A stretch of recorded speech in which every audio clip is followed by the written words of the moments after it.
Miarabantsika tsirairay avy a manaraka izao fandarana miomana eona amin'Andriamanitra ao izao. Fahandray tsika tafahoana eto androany noho ny famindram-pon'ny tompo ny fahasoavany dia isaorana anazy ny fotoana izay mbola omeny andrenesantsika ny teniny amin'izao anio izao. Toy izantsika tapany fahatelo zany izao tiany amin'ilay hoe aoka ho masina ianareo. Efa nisy tany aloha tany indroa zay fandaharana aoka ho masina ianareo. Zay ny lohateny zany tao anatin'ilay hoe miomana eo amin'Andriamanitra ao. Dia toy izantsika amin'ity fahatelo ity ny amin'ilay hoe aoka ho masina ianareo. Petera voalohany toko voalohany andininy fa 5 no ndraisitsika tamin'izany dia ao anatin'izay le andihany anankitelo zay zany dia zay foana le hoe aoka ho masina ianareo. Voalaza mantsy hoe izay tsy manam-pahamasinana dia tsy ahitany tompo. Dia isan'ny tena voizina ary zavatra toriana ao anatin'izao fandarana miomana eona amin'Andriamanitra zao dia ny ainatsika ao anatin'ny fahamasinana. Ananantsika an'izay fahamasinana zay satria izay fahamasinana izay ny takian'Andriamanitra ahafahantsika miara-miakatra amin'i Jesosy eny amin'ny raha lanitra. Izay ny takian'i Jesosy Kristy tompo raha handray antsika fiangonana izy mba ho fiangonana masina. Petera voalohany toko voalohany andininy fa 5. Fa araka ny fahamasinana ilay ny antso anareo dia aoka mba ho masina koa ianareo amin'ny fitondrantena rehetra satria voasoratra hoe ho masina ianareo satria masina aho. Ny fahamasinana dia midika ihany koa fisarahana. Raha mijerisika manomboka any amin'ny Genesis mifarana aty amin'ny Apokalipsy dia mahita an'izay toetra an'Andriamanitra manavaka ny marina sy ny meloka, ny tsara sy ny ratsy, ny masina sy ny maloto. Genesis toko voalohany raisitsika avy hatrany manamarina an'izany. Genesis toko voalohany andininy fahatelo. Ary Andriamanitra nanao hoe misy mazava dia nisy mazava. Ary hitan'Andriamanitra fa tsara ny mazava ary nampisarahan'Andriamanitra ny mazava sy ny maizina. Eo tsika dia efa mahita an'ilay mahatohateny hoe nampisarahan'Andriamanitra.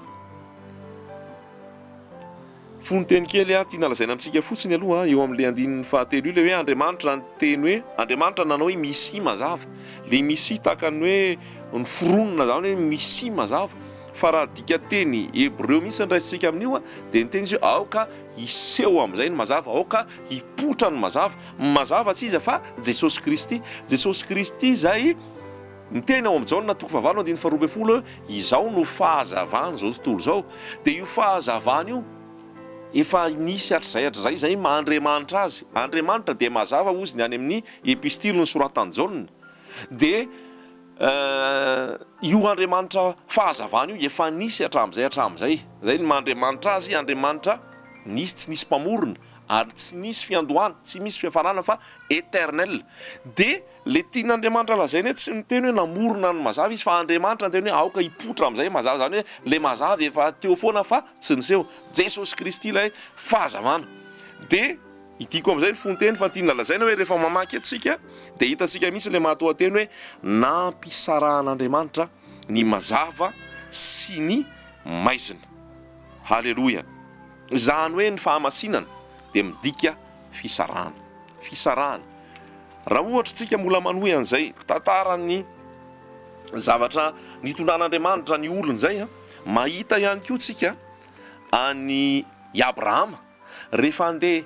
hitahy an'Abrahama Andriamanitra, rehefa andeha hanatanteraka ny teny fikasany tamin'ny Abrahama Andriamanitra, be dia be ny zavatra nila ny sarahany Abrahama. Voalohany rehefa niatso izy nanala ny Abrahama atao oran-kaldeanina dia niteny izy hoe miala amin'ny ankohonanao, miala amin'ny fianakavianao dia mandehana any amin'ny tany izay hitondrako anao.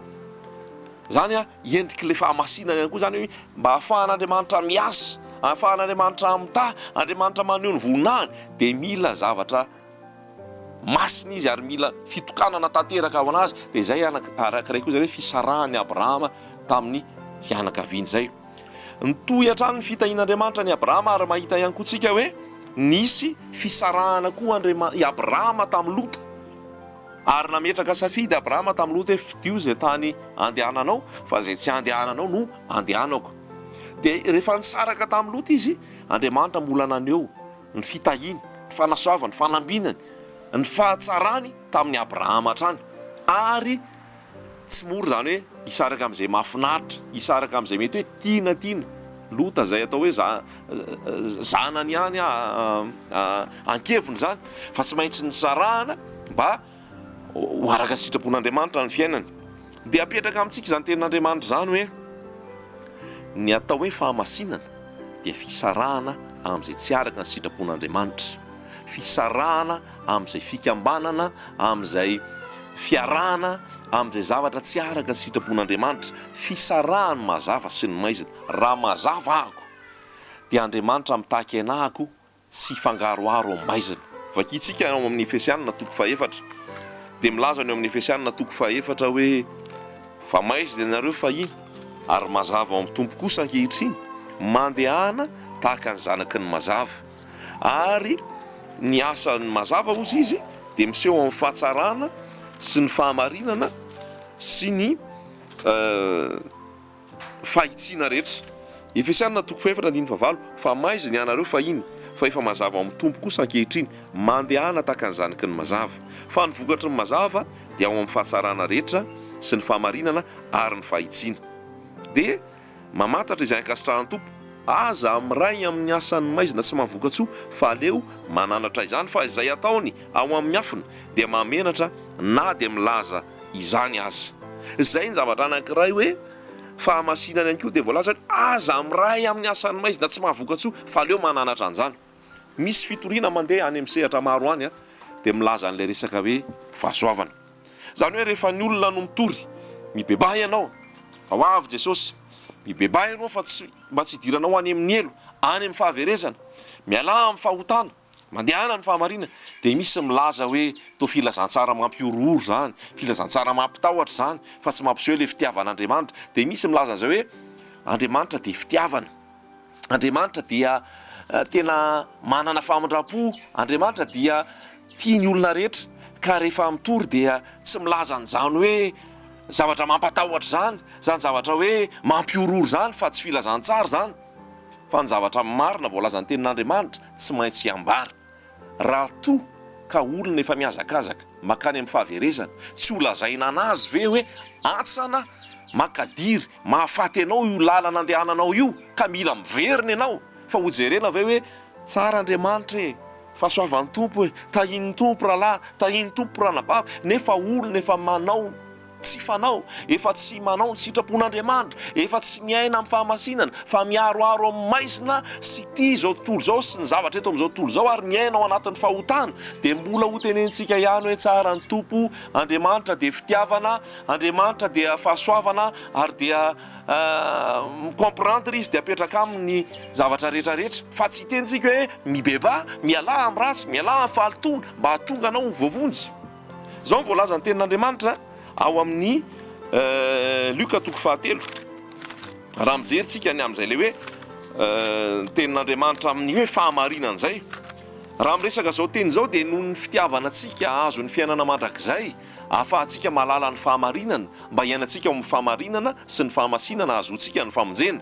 Dia rehefa misy tsy araka ny sitrapon'Andriamanitra dia mila hialana, mila hisarahana. Ary zay le voalaza hoe Andriamanitra nampisaraka ny mazava sy ny maizina, ary mbola toetran'Andriamanitra zay manomboka amin'ny Genesis ka hatramin'ny Apokalipsy hatramin'izao anio izao. Andriamanitra tsy miova, Jesosy Kristy tsy miova, omaly tsy anio ary mandrakizay. Sarotiny izy amin'ny fahamasinana, sarotiny izy amin'ny tsy fifangaroarona amin'ny ratsy sy amin'ny mpanao ratsy, ary ohatr'izay foana izy hatramin'izay ka hatramin'izao, fa isika olombelona no manova ny fitondra, manova ny fomba fanao, ka lasa mandefitra amin'ny fahotana, mandefitra amin'ny tsy fahamarinana, mandefitra amin'izay zavatra tsy ankasitrahan'Andriamanitra, ary lasa toa tsy samijoro miteny manasaraka ny marina sy ny diso, ny masina sy ny maloto, fa lasa miaraka ao amin'ny fahalotonao. Dia hoy ny tenin'Andriamanitra hoe izao ny fiantsonao, fa aza atao malemy, ambarao amin'ny oloko ny ny fahadisony zany hoe mila ambara zay tsy araka ny sitrapon'Andriamanitra mba hialan'ny olona fa ahoana moa ny andehana ny araka ny sitrapon'Andriamanitra raha tsy ho lazaintsika fa tsy mety ny fijangajangana tsy mety ny firaisan'andro aloha fa alohan'ny fanambadiana tsy araka ny sitrapon'Andriamanitra ny fiarahan'ny lahy sy ny lahy tahaka ny mpivady fiarahan'ny vavy sy ny vavy tahaka ny mpivady izay ataony ny fiangonana amin'izao fotoana ary ekeny ny fiangonana amin'izao fotoana kanefa dia fahavetavetana eo mason'Andriamanitra zany tsy fahamasinana zany ary mila tenenina fa raha toa misy olona mitoetra ary manao an'izany fomba zany dia tsy andova ny fanjakan'ny lanitra izy fa any amin'ny fahaveresany ary any amin'ny fahariam rehetra afo any amin'ny fijaliana mandrakizay raha te hanana ny fiainana mandrakizay dia mila misaraka amin'izay zavatra tsy ankasitrahan'Andriamanitra dia voalaza ny tenin'Andriamanitra ao amin'ny Lioka 3 dia zao ny voalazany hoe Lioka 3 dia ozy izy hoe efa eo apototry ny azo sahady ny famaky tsy teny moramora ane zany teny mahery zany ary raha zany le lazaintsika hoe teny mampioroso mampitahotra dia izay mihitsy ny fanambarana azy fa mba hahatonga ny olona ho tonga saina handray ny fahamarinan'Andriamanitra ary iaina amin'ny fahamasinana Lioka 3 andininy 7 arindro efa mipetraka ao amin'ny fototry ny azo sahady ny famaky koa ny azo rehetra izay tsy mamofo tsara dia ho kapaina ka tsipy any anaty afo zany ny tenin'Andriamanitra zany no teny zay nampitonain'Andriamanitra ny Jaona mpanao batisa zay ny alolalana an' Jesosy Kristy ary nanambara ny fahamasinana dia le fahasoavana lay mandefitra amin'ny fahotana lay milaza fa Andriamanitra fitiavana lay milaza fa hoe Andriamanitra famindrapo dia ekena ny fahotana ary tsy tenenina amin'ny olona ny fahadisony dia fahasoavana diso izany fahasoavana diso tsy araka ny sitrapon'Andriamanitra zany fa ny fahasoavana dia hery raisitsika indray zay fahasoavana dia hery Titosy 2 dia zao nambara ao amin'ny Titosy 2 ao andininy 1 efa miseho ny fahasoavan'Andriamanitra izay fahamonjena ny olona rehetra rehefa midika fahamonjena zay dia midika hery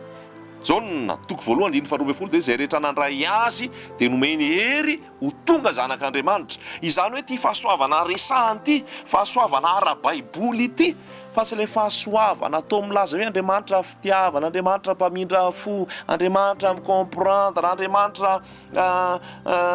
tena tia antsika dia tsy miteny zay tsy mety dia tsy miteny zay tsy fahamarinana rehetra dia tsy mijoro milaza le fahamasinana tomarina zany zay reo lazany Kolosiana any hoe filazantsara tomarina teny tomarina dikany tomarina zany inge diso hoe manakaikaiky ny marina fa rehefa zohina jerena dia diso ohatrany hoe vola santoka rehefa jerena dia ohatrany tena izy tomarina fa rehefa mpanakaikezina amin'ny vola tena izy dia diso ka ny fahasoavana zay tsy mandaha zay tsy sitrapon'Andriamanitra fahasoavana zay tsy mampisaraka ny maizina sy ny mazava fahasoavana zay tsy milaza ny tena sitrapon'Andriamanitra ary mampitandrina ny olona mba hibebaka hiala amin'ny fahalotona sy ny fahotana dia tsy fahasoavana zany fa fahasoavana diso satria mijery ny olona hiazakazaka any amin'ny fahaverezana ahoana ny ten'Andriamanitra any amin'ny Ezekely any ry zanak'olona raha hoy izao amin'ny ratsy fanahy hoe ho faty tokoa ianao kanefa ianao tsy mananatra ny ratsy fanahy ialany amin'ny fahalotona dia ho faty tokoa izy noho ny fahotany fa ho adiniko aminao ny rany fa raha hoy ianao amin'ny ratsy fanahy hery ratsy fanahy ho faty tokoa ianao kanefa izy ny tsy mety miala amin'ny fahotany dia ho faty ihany izy noho ny fahotany fa afaka amin'ny rany ianao inona ny tiany tenin'Andriamanitra lazaina amin'izany tompona andraikitrahako ary mila manambara ny famonjenana ny olona rehefa olona mila famonjena ary mila miala amin'ny tsy fahamarinana mila miala amin'ny fahotana izaho mihitsy aloha mila miala amin'ny fahotana miala amin'ny tsy fahamasinana miala amin'ny fiaraharona amin'izao tontolo izao miala amin'izay tsy araka sitran'Andriamanitra dia manambara amin'ny olona ihany koa ahako mba hahatonga azy voakasiky ny ten'Andriamanitra ary azo ny famonjena fa raha mijery fotsiny ahako olona efa hitantsika fa tandindondoza noho ny fahotana zay ataony dia ho adin'Andriamanitra amintsika ny rany satria tian'Andriamanitra anambarana ny filazantsara ihany koa izy ka tompony nandraikitsany amin'izay nahafatesany raha toa ka tsy nilaza talohany ny hafatesany ny amin'ny fahamarinany tenin'Andriamanitra dia apetraka amintsika izany mba sa hijoro sika sa hanambara fa voalaza mihitsy hoe ny fahasoavan'Andriamanitra dia ery famonjena ny olona rehetra dia inona ny ataon'le fahasoavana mampianatra andà zay toe-panatsy araka an'Andriamanitra mampianatra sy ny filan'izao tontolo zao mampianatra andà zay toe-panatsy araka an'Andriamanitra sy ny filan'izao tontolo zao ary ho velona amin'ny olony sy ny marina ary ny toe-pana araka an'Andriamanitra zany hoe le fahasoavana dia zay le hoe manana hery zay apetraka zany mitambatra eo mihany moa zany le hoe fahamasinana sy ny fahasoavana fa Andriamanitra tena mitarika ny olona ho amin'ny fahamasinana zany hoe io fisarahana io tsy mora io raisika indray ten'Andriamanitra rehefa toro teny Jesosy teo an-tendrombohitra dia ozy Jesosy zao tsara ny ambaran'i Jesosy amintsika raha misy manafotoana anao manafotoana tiana tenenina dia zao mitarika anao anota mitarika anao kato andaza isitrapon'Andriamanitra dia ozy ny tenin'Andriamanitra hoe ranomasonao manafotoana anao esory ala aminao izy raha ny tananao no manafotoana anao esory ala aminao izy zao ny voalazany amin'ny Matio toko fadimy andininy fa 7 fa ranomasonao ankavanana no manafotoana anao dia esory ala izy ka ario afaka aminao fa mahasoanao na dia very aza ny iray momba ny tenanao ka tsy ny tenanao rehetra no ariana any amin'ny elo ary raha ny tananao ankavanana no manafotoana anao dia tapao izy ka ario afaka aminao fa mahasoanao na dia very aza ny iray momba ny tenanao ka ny tenanao rehetra no ka tsy ny tenanao rehetra no lasa any amin'ny elo zay le fahamasinana aoka ho masina ianareo inona moa zany tian'Andriamanitra zany hoe tsy raisina arabaky teny aloha hoe ho lahy esorina mihitsy ny masona tapahana ny tanana fa misy zavatra tena hoe makarary ny ainao mihitsy raha esorina aminao misy zavatra tena hoe marary aminao raha esorina aminao nefa tsy araka ny sitrapon'Andriamanitra le izy dia tsy maintsy hialanao dia hoy izy ny teniny mafy zany matoa-teny lazainy hoe esory hiala aminao esory ario afaka tapao ka ario zany hoe zay le fahamasinana tapao esory ario zavatra mbola manafotoana anahy mahatonga anahy anota zavatra jeren'ny masoko hialako zany tsy ho jereko intsony ny ataoko hoe horonan-tsary mamofady boky mamofady ny hirahirana zao tontolo zao maneho fitanjahana sy ny fahalitoana raha ao amin'ny mazava tsy mety amiko intsony zany raha zanak'Andriamanitra tsy miaina amin'ny fahalitoana ary ariko zany raha zavatra mahatonga ny masoko anota mampanota hialako zany raha zavatra andehana kasihan-tanako mampanota tsy ho ataoko intsony zany zay le fahamasinana miala avy hatrany ary io zavatra io tsy ay amin'ny resaka mandeha amin'ny tokom-pivavahana io na mandeha amin'ny rafitra-hampiangonana fa ianao tafahoana amin'i Jesosy Kristy mihitsy zay le fahamasinana fisarahana mbola teteny any amin'ny fisarahana voalazany tompo ihany koa efa lazaina teo aloha teo le izy hoe misy koa ato amin'ny tenin'Andriamanitra ato amin'ny Timoty voalohany dia ozy izy 1:10 hoe fa ianao kosa ry lehilahin'Andriamanitra mandosira zany zavatra zany koa zao fisarahana inona le fandosirana le hoe inona le andosirana le filazantsara fananakarena le filazantsara resaka vola sy zavatra ny tany le resaka lasa mandeha amin'ny filany nofo le filazantsara entany atatanteraka ny filany nofo kanefa voalaza ao amin'ny Galatiana hoe zay any Kristy Jesosy dia efa nanombo ny faniriany sy ny filany nanombo ny nofony mba hanao sitrapon'Andriamanitra zay koa le fahamasinana fanompona ny faniriana sy ny filana sy ny nofo teo amin'ny azo fizaliana mba tsy ho velona araka nofo intsony fa velona araka ny sitrapon'Andriamanitra eto ary dia apetraka amintsika hoe zay koa le fahamasinana samy mandiny tenitsika mijery ny momba fiainantsika Andriamanitra tsy azo vazivaziana zay nafafony olona nojanjainy tsy zay tiako atao tsony no ataoko fa zay sitrapon'i Jesosy ary samy mieritreritra ny olona ifaneraserako ny toerana zay andehanako ny zavatra jeren'ny masoko zavatra eno ny sofiko ny zavatra zay ataoko mitory anao amin'ny fahamasinana ve zany tsy avolavona mihitsy zany raha ohatra ka hoe miala amin'le olona ianao na miala amin'izay fikambana ianao na miala amin'izay ataoko hoe zavatra mety hampanota anao tsy olombelona io ilako fity fa Andriamanitra ary raha mila sitraka amin'olona dia tsy mpanompo ny Kristy. Jesosy Kristy ny matoaty eo amin'ny hazo fijaliana ary ny sitrapony ny tanterahako fa izay manao ny sitrapony ihany no hiditra amin'ny fanjakany lanitra. Dia mila mijery ny amin'izany rehetrarehetra izany tompo mamery antsika avy eo hiala amin'izay rehetrarehetra tsy hankasitrahany ary ampisarahany ny mazava sy ny maizina ary ho masiny ao anatrehantsika. Tsy amikery nefa tsy ampatanjahana. Voalaza ao amin'ny Zakaria zany koa 4:12 fa amin'ny fanahy io Jehovah ny Jesosy Kristy ny ankino ary aza tena hoe tsy mahefa ninninina sika raha misaraka aminy fa miantehatra amin'ny zato isan-jato sika mila azy sika ary malahelo ampanahy sika fa mila an Jesosy azotsika miaina amin'ny fahamasinana ary izy no atateraka atsika ho masina tsy hanatsina mampondro amin'ny fiverenana. Mahatoky izy ihany no anefan'izany. Ho azy ihany voninahitra. Amen.